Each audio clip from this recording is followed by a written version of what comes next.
you know, as much as I can remember his contributions to Red Bull, I think people will most likely remember his contributions to the Union because their rise to MLS was something out of a storybook, one that is rarely seen in American sports. Fans creating the teams versus teams creating fans. And we told that story last week. You definitely should go listen to it if you haven't already. It's a brilliant, brilliant tell of how the Philadelphia Union came to be. But because of all that work, it only felt right that this group get rewarded for their efforts.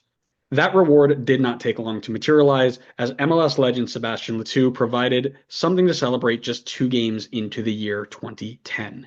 Because in 2010, Philly became MLS's 16th club. Feverishly backed by fan support, they joined up in MLS with tons of pride, playing their home matches at Lincoln Financial Field, home of the Philadelphia Eagles, as they awaited construction of their soccer specific stadium in Chester, PA.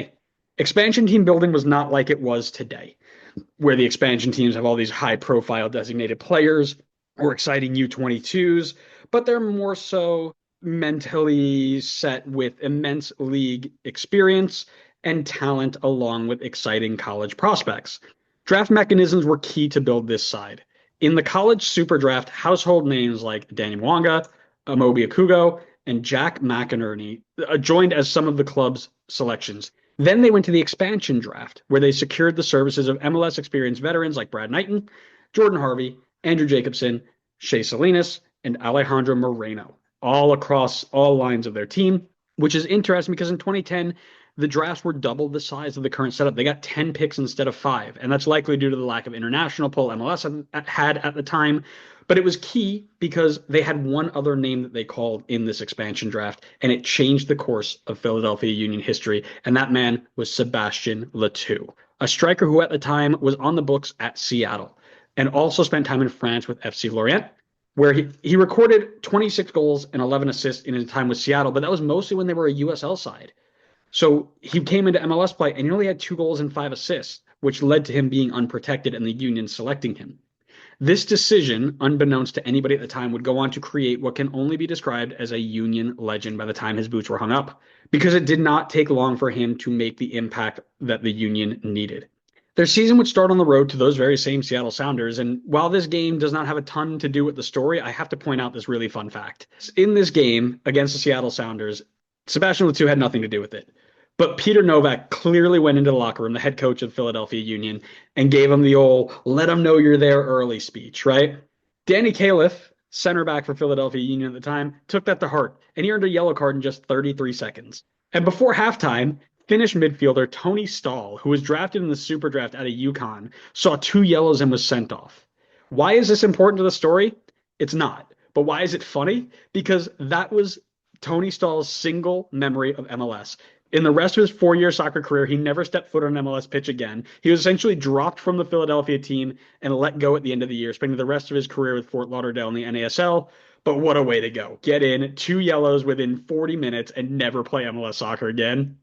That's a story worth telling.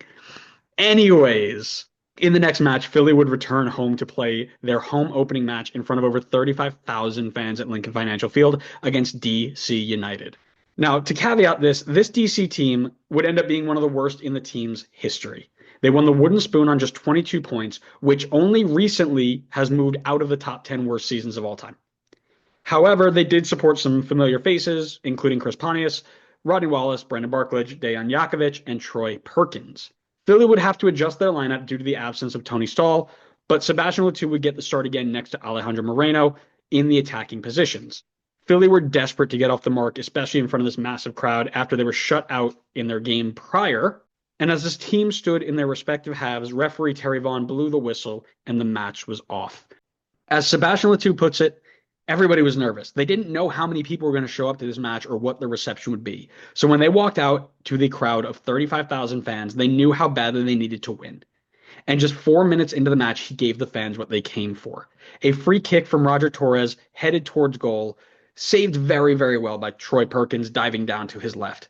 Alejandro Moreno picks up the ball in the corner, then finds Torres again.